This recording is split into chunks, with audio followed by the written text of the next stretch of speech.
Nouveau numéro de l'échiquier international, bonsoir et merci de nous retrouver sur Al24 News. On reviendra, on est en direct justement pour revenir ce soir sur le conflit en Ukraine. La guerre, comme vous le savez, bat son plein, voir la situation sur le front. Rien n'indique qu'une paix est proche dans ce pays et pourtant les initiatives pour mettre fin au conflit se multiplient.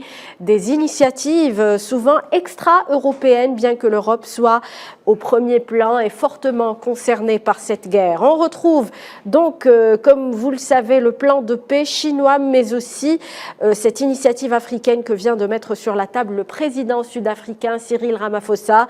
On va discuter de ce plan africain, de la position de l'Afrique dans ce conflit, avec nos invités dans un instant.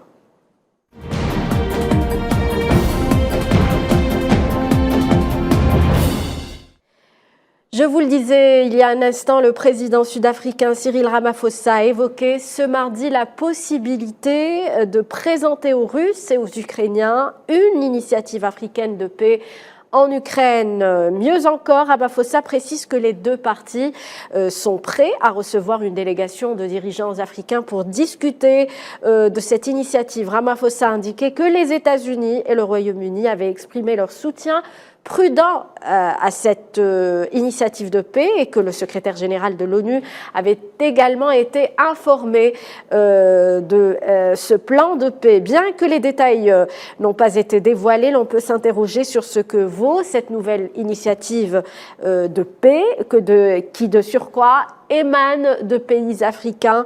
On va en parler avec nos invités. Manuel Pouchelet, expert en géopolitique et relations internationales. Bonsoir, Monsieur Pouchelet. Bonsoir, Madame, et merci pour votre invitation. Taoufik Hamel, docteur en histoire militaire et études de défense, est également notre invité. Bonsoir, Monsieur Hamel. Bonsoir, Madame, et merci pour l'invitation. Et se joindra à nous pour le débat Louis Magloire Kemayou, journaliste spécialiste de l'Afrique. Il sera en direct avec nous depuis Lomé, la capitale togolaise. Alors, je le disais, Cyril Ramaphosa, le président sud-africain, qui fait donc ces annonces. Messieurs, ce mardi, on y retient ce plan de paix africain pour mettre fin à la guerre en Ukraine. Mais aussi, le plus important, c'est que les deux parties ont accepté, se disent prêts à en discuter avec les dirigeants africains. Manuel Pouchelet, qu'est-ce que cela indique selon vous ? La représentation et la solution africaine est importante. Pourquoi ? Parce que c'est un continent qui est très dépendant, on va dire, des richesses ukrainiennes et russes, mais également aussi où vous avez une forme d'influence russe présente et auquel le président Poutine avait également invité les dirigeants africains lors d'un sommet à Sochi pour trouver des solutions et comme alternative à l'Occident. Je pense que l'Afrique est la voie de la sagesse et c'est très important de le dire ce soir, où il y a une forme de neutralité par rapport à ce conflit et une forme de recul que n'ont pas les Européens, ni les Américains, ni d'autres possibles négociateurs. Maintenant, je reste très attentif à cette initiative qu'il faut saluer. Preuve en est que l'Afrique du Sud est une puissance régionale qui pèse de plus en plus au niveau des relations internationales, y compris, si vous voulez, en dehors de son périmètre d'action et de son proche géographique. C'est important, c'est intéressant d'observer cette initiative. Maintenant, je reste peut-être un petit peu plus circonspect sur le nombre d'interlocuteurs, si vous voulez, qui souhaitent trouver une solution de paix à ce conflit. Quand vous voyez déjà la négociation chinoise qui est en cours, on a eu l'envoi d'émissaires auprès de M. Poutine, mais également, ne l'oublions pas, nous avons la visite, le président français a accueilli M. Zelensky en France, à l'Élysée, et a discuté de sujets où il est question pour l'instant de poursuite de l'offensive et de la défensive, et on parle même de contre-offensive ukrainienne qui est souvent annoncée dans les médias et que l'on attend venir. Donc si vous voulez, espérons que cette solution, ce projet puisse se concrétiser. N'oublions pas aussi, vous aviez eu, il fut un temps, il y a quelques mois, la médiation turque et la médiation israélienne qui pour l'instant n'ont pas abouti.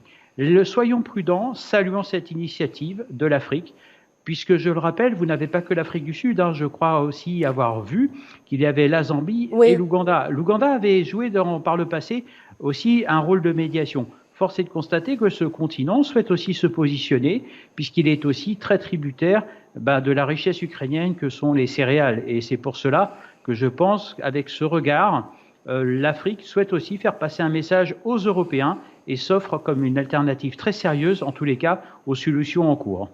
Alors, Taoufik Hamel, pour Manuel Pouchelet, cette initiative africaine peut être crédible, bien qu'on ne connaît pas tous les détails sur cette initiative. On sait que l'Ukraine a toujours répété qu'un plan de paix devait absolument inclure un retrait des troupes russes de son territoire. Quel est votre point de vue sur ce plan de paix, ce nouveau plan de paix proposé par Pretoria? Effectivement, l'initiative en elle-même est intéressante. Que ça vienne des pays africains, ça reste très intéressante, ne serait-ce que parce que la majorité des pays africains sont neutres dans ce conflit.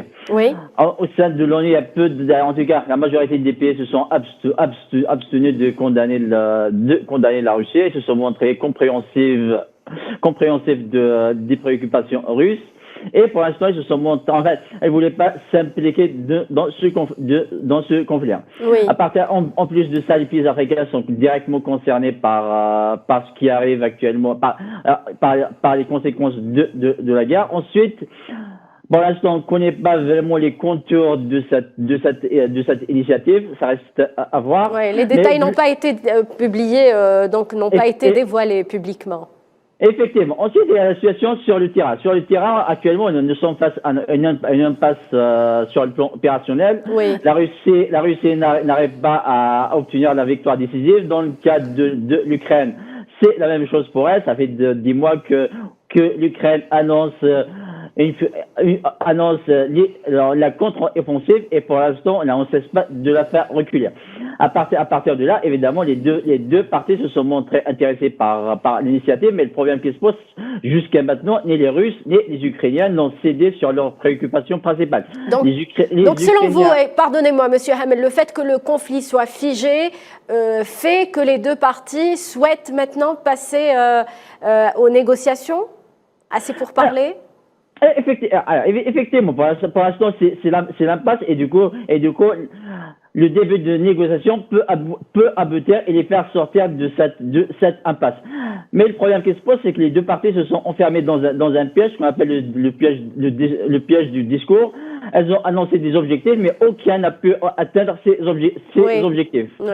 Et le problème qui se pose, ça va être très très difficile. Mais au-delà de ça, la guerre en Ukraine actuellement dépasse de loin la question ukrainienne, avec l'implication des grandes puissances, l'Europe, les États-Unis. Elles ont investi des milliards en Ukraine et elles auront toujours leur mot à dire.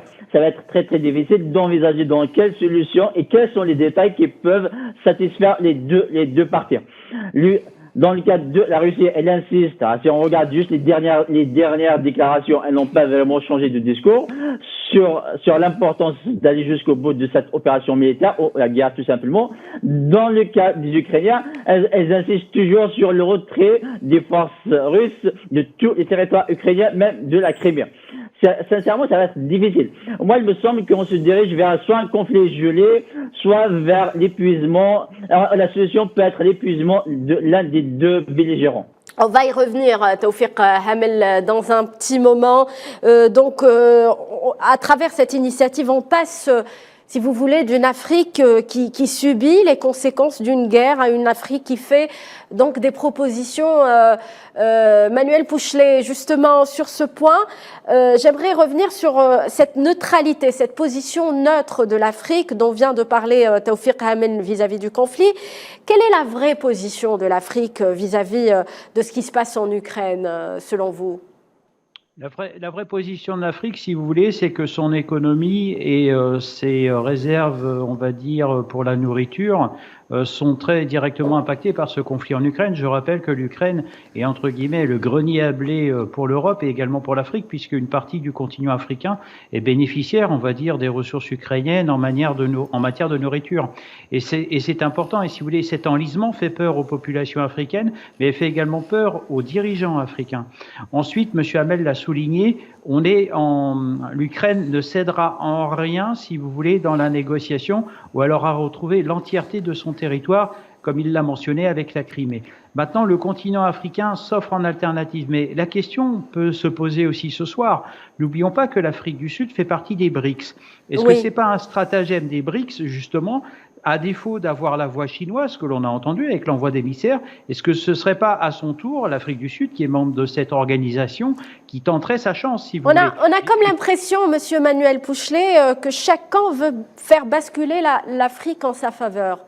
Qu'en pensez-vous? Alors, en fait, le continent africain, je n'ose pas dire qu'il va jouer un rôle de juge de paix, mais c'est quasiment le cas. Malheureusement, c'est un continent qui n'est pas représenté au Conseil de sécurité et qui, pour faire entendre sa voix, est obligé de trouver des alliances, notamment par la Russie, par la France, par le Royaume-Uni.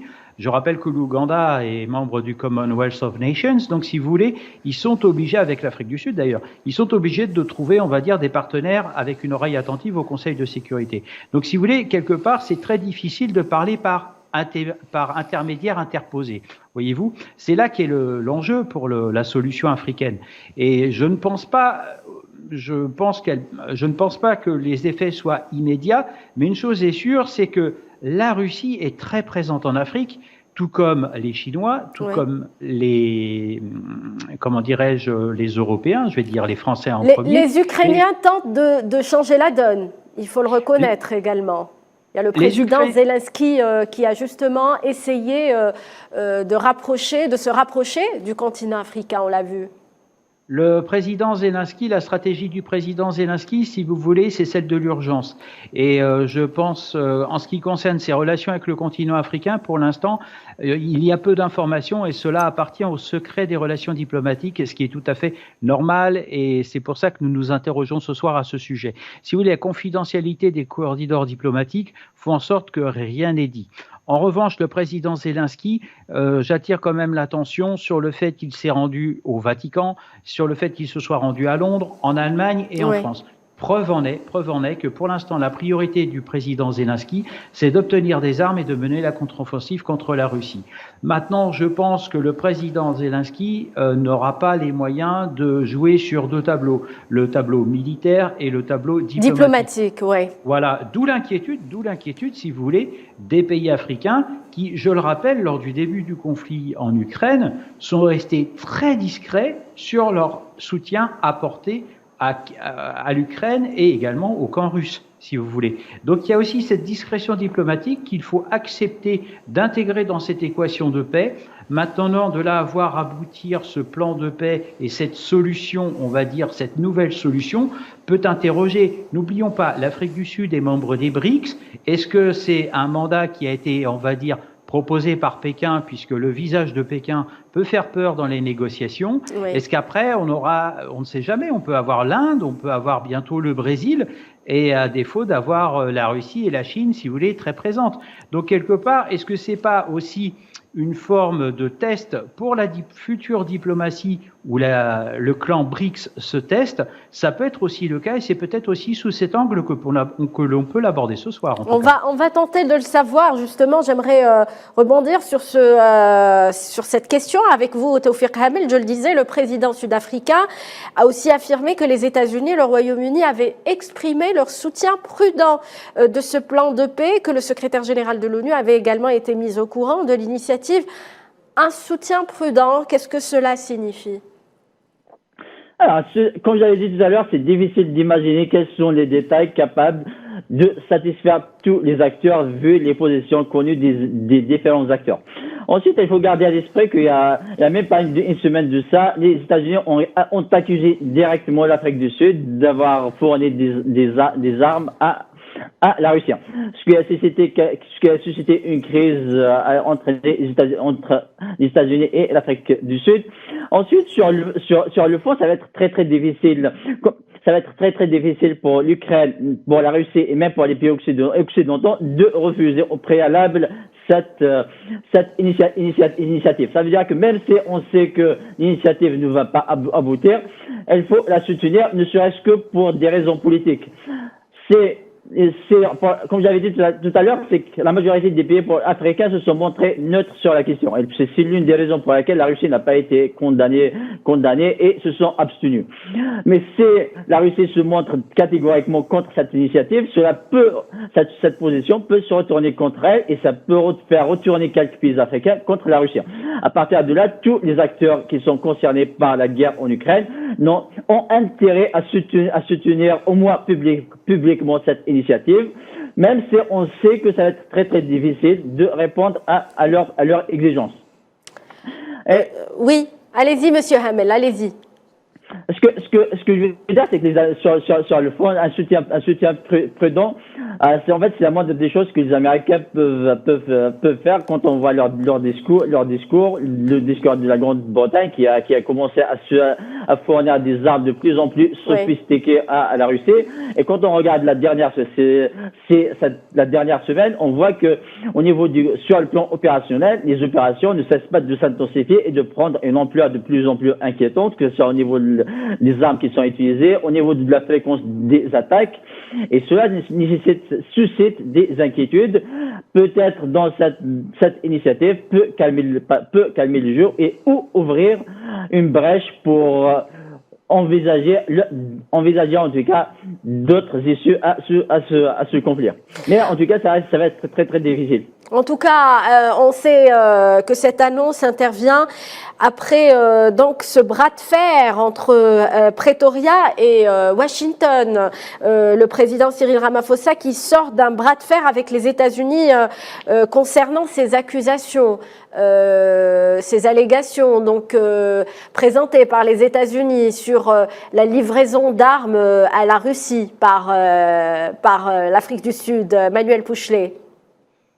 Le mot et la portée du discours américain sont importants ce soir. Quand on parle de prudence, les Américains ont des renseignements sur la situation sur le terrain au regard des forces en présence. Je parle exclusivement de la Russie et de l'Ukraine.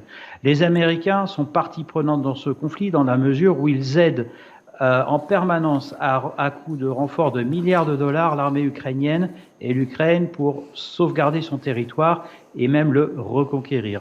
Maintenant, quand le secrétaire d'État américain ou la diplomatie américaine parle de prudence, c'est qu'il faut savoir qu'il y a des négociations en cours. Et la personne qui a avancé cette information n'est ni plus ni moins que l'ambassadeur de Chine en France lors d'un débat télévisé où la Chine tente de réunir les parties en présence et de trouver un compromis. En aucun cas, l'Ukraine ne cédera, si vous voulez, sur les territoires qui ont été conquis, où il faudra lui rétrocéder. Ça, c'est le discours est très ferme et la politique est ferme à ce sujet-là. Ouais. Maintenant, en ce qui concerne les États-Unis et leur agacement en ce qui concerne la démarche de l'Afrique du Sud, elle ne sera pas sans réponse. J'entends par là peut-être des sanctions économiques, j'entends par là peut-être des exclusions de marché, parce qu'il faut savoir que la présence américaine sur le continent africain est une réalité. Les Américains soutiennent, et c'est important de le dire, des armées africaines, notamment contre leur lutte contre les mouvements djihadistes. Il faut savoir que les États-Unis d'Amérique fournissent un soutien logistique et militaire et satellitaire, par exemple, au Nigeria dans sa lutte contre Boko Haram. Les Américains soutiennent d'autres armées d'Afrique pour lutter contre d'autres groupes et zones à haute volatilité, c'est-à-dire avec des risques que l'on connaît. Les Américains sont également présents sur le continent africain pour d'autres objectifs, bien sûr en concurrence avec la Chine et avec la Russie.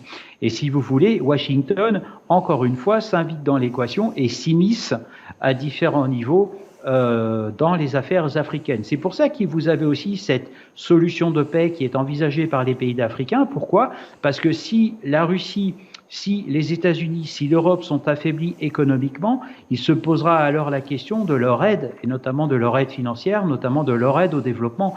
Et c'est peut-être pour cela que l'initiative africaine se manifeste aussi ce soir, en tout cas. Et c'est une solution qu'il faut aussi prendre en compte.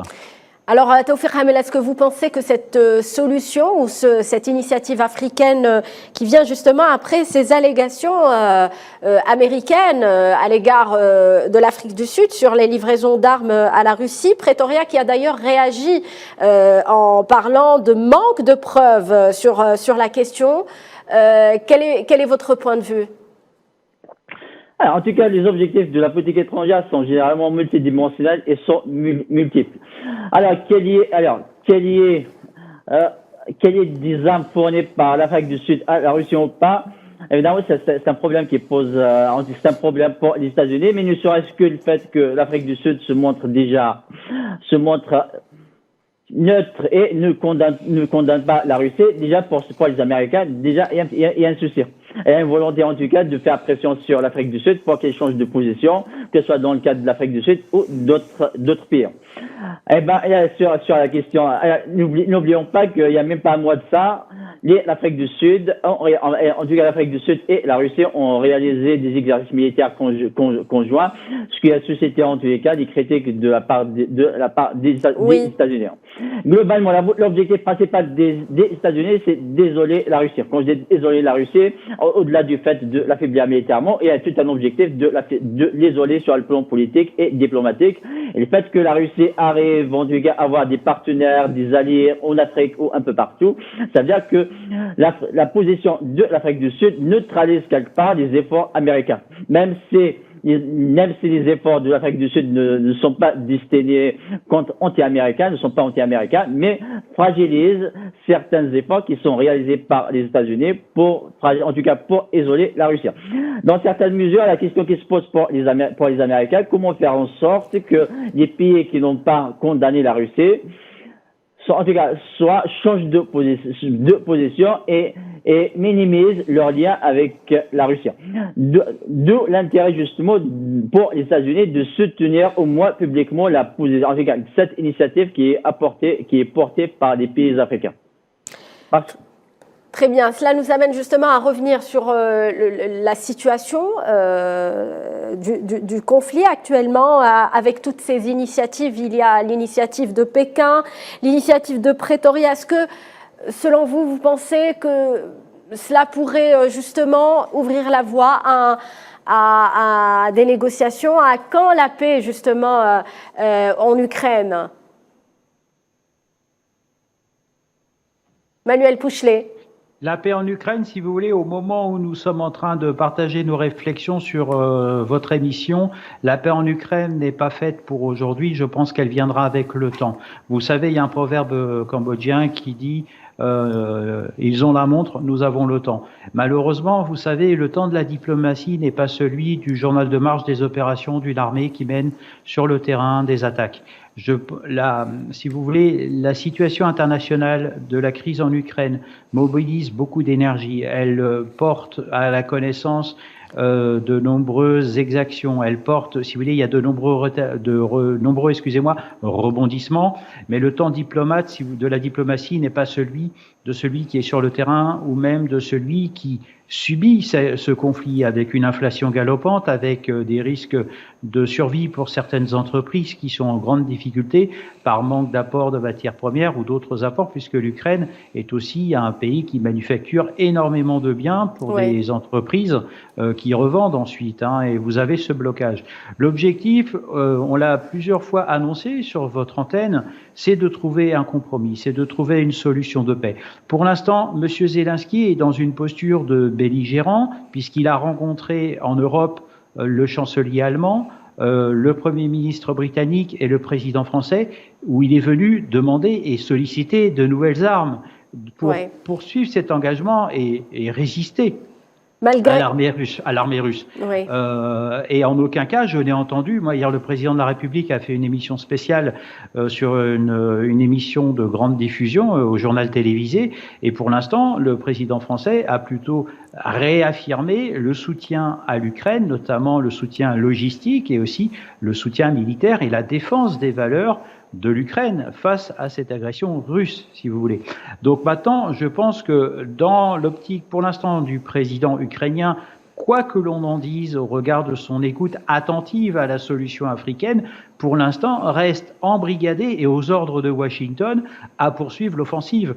Vous savez, cette fameuse bataille de Bakhmut, où on attendait à un renversement de la situation, à une prise de cette ville par la Russie et le groupe Wagner. Oui. Et finalement, pour l'instant, cette ville résiste, n'est toujours pas tombée. Et là, il semblerait qu'il y a un renversement de la situation. Donc le temps n'est pas à la paix, Monsieur Manuel Pouchelet, on l'a compris actuellement. Malheureusement non. Malheureusement non, et je trouve ça dommage. Voilà, merci en tout cas à vous, Monsieur Manuel Pouchelet. Je remercie également Taoufik Hamel pour sa contribution. Ce numéro de l'échiquier international touche à sa fin. Merci à vous, chers téléspectateurs, de nous avoir suivis. Passez une très bonne soirée sur Al 24 News.